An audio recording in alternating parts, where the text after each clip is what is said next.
Thank you for joining me. This is the Spiritual Princess, and today I'm going to share a story about a spooky park that we have in Denver, Colorado, where I live.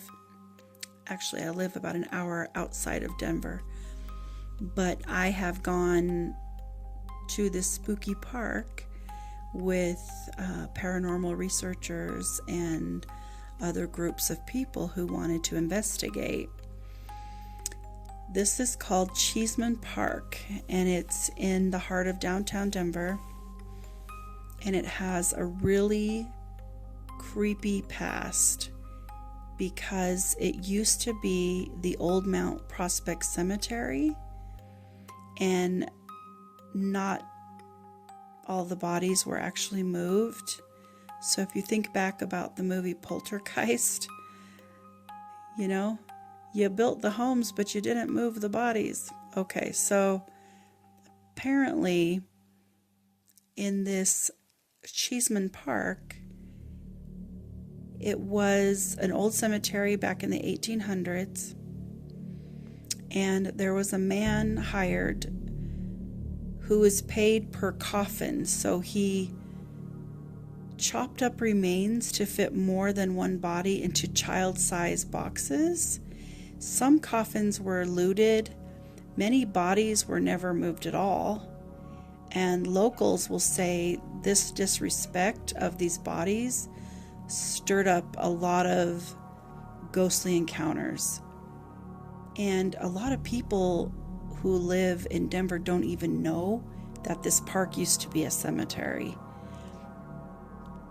And I will share my firsthand accounts of what happened, but that's what the video is going to be about. So if you're interested in a spooky story, stick around. So one of the things that people have reported are ghostly figures like wandering the park at night, or you'll hit a cold spot, or there's the sound of whispers or even crying, and there's nobody around. Some people have even claimed to feel an overwhelming sense of sadness or dread in certain areas of the park. One particularly chilling tale involves a woman in a flowing dress who will vanish when approached, and people think that she's believed to be a spirit searching for her grave. Now, I don't know if this is the same woman, but there is a picture later in the video, and it's an old Victorian woman walking around the park. And here are some stories to tell you about what people have encountered there. Another well-known story involves a man who was walking his dog late at night when he saw a woman in a vintage dress gliding silently across the lawn. He thought she might need help, and he called out to her, but she vanished before his eyes. When he returned home, his dog refused to enter the house. The dog was shaking and staring back toward the park. And there's a lot of beautiful homes around this park, and there's apartment buildings and different things. It's definitely a place where people would take their pets for a walk. Another eerie tale comes from a jogger who would regularly run through the park in the morning, and one morning he felt someone running right behind him. He could hear the footsteps and even feel their breath on his neck. So when he turned around to look, there was nobody there that he could see. So he sprinted home and never ran that route again. So that's another story. And some residents in the nearby homes have reported seeing shadowy figures drifting through the park at night, or hearing faint cries and whispers through their open windows. One woman claims she woke up to find a translucent figure standing at the foot of her bed, only to watch it dissolve into mist. This park just has so many stories because of its unsettling history. I mean, there are thousands of bodies that were mishandled or left behind during the cemetery going into a park conversion way back in the 1800s. So it's no wonder that when you go there, the energy is very off because these souls have unfinished business. So over the years, knowing how many mishandled bodies there were. They believed that there are over 2,000 corpses that still lie beneath the park surface. And again, because of this, there are all kinds of paranormal activity at Cheesman Park. I mean, people will say disembodied voices and whispers and moans. They can hear it at night. Apparitions of mournful figures, especially near the pavilion, because that was the old cemetery gate. Let's see. I know when I've been there and we've walked across the lawn, I mean, you can actually see the divots in the grass where you could tell they were graves because they're so, they're like uniform by each other, like one little square, another square, another square. That was kind of eerie to me, being there. But what drew me to that park was because I felt like I needed to help some souls cross over. People were, for many, many years, stating that they would see a man wandering the park in a hospital gown, and then he would go up to them and say, "What happened?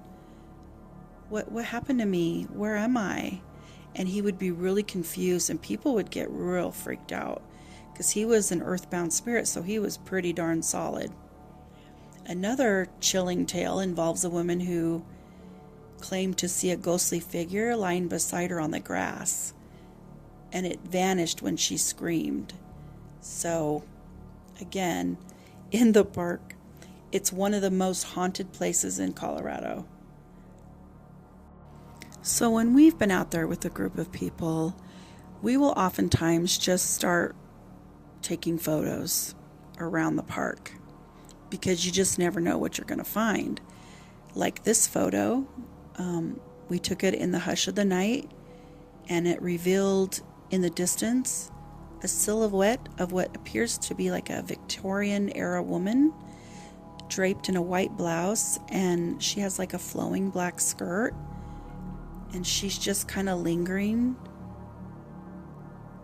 And so when we blow up the picture, we really believe that is a Victorian woman that people have seen in the park.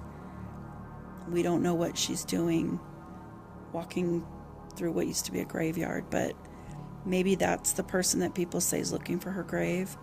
Not really sure. It's hard to see.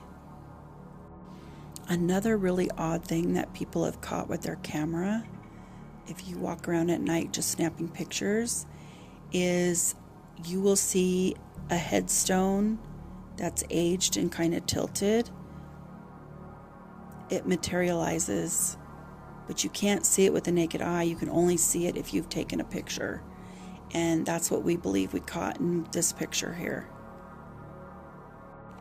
In this photo, we invited a group of people to come with us to do an investigation at the park, and the picture was shot with an IR camera. It's a thermal imaging camera which detects infrared radiation, essentially heat rather than visible light. And I saw what looked like, to me, it looks like a young horse laying down in the middle of everybody talking. And so in the next photo, I blew it up, and you can see the horse's face and its legs kind of curled in front of it. It looks just like the picture on the right, but this is a spirit of a horse. And you have to remember, back in the 1800s, everybody in Denver, they were still on horse and carriage. In fact, Molly Brown's house isn't far from here, and she definitely had a lot of horses and carriages. So I'm sure they buried these horses in the cemetery or somewhere close back in the day. So I'll share my personal story of what happened when I tried to do a crossing in Cheesman Park. I sat down at night in the park with a group of people, and I asked the spirits who needed help to come forward. So I got a man in a hospital gown, and I explained to him what year it was, and that I believed he had died of consumption, which was also known as tuberculosis. In fact, there was a building behind the pavilion in the early 1800s that actually became a hospital for people who had tuberculosis. And he had died there. That's what we believed, which is why he was wandering the park. But when I told him, because he said, what happened to me? He just the same thing he had asked other people in the park. And I told him that he had tuberculosis and that he died. And he was so shocked. I remember him answering me like, I died? Like he was so surprised. And I said, yes, sir, you have died. And you need to go to the other side so you can have another life and whatever.